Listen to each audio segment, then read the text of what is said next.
Sam Songailo is an Adelaide-based artist who is inspired by electronic music, creating complex, circuit board-like patterns as seen in this piece. The emptiness and coldness of electronic music is a feeling he tries to impart into his artwork. For this mural, created for the Big Picture Fest in 2019, Songailo used tape to map out the pattern before painting over the top and peeling it all back off. Additional spots of colour were added to give the piece a colourful explosion of pixels and circuitry.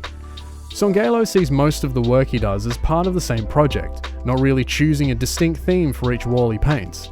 The themes follow the general line of inquiry that he explores through his work. When painting a mural or within an environment of any kind, he likes to take into account his surroundings and let the physical characteristics of the space play a role in developing a design.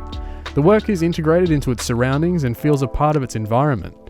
His goal is to enhance a space rather than impose.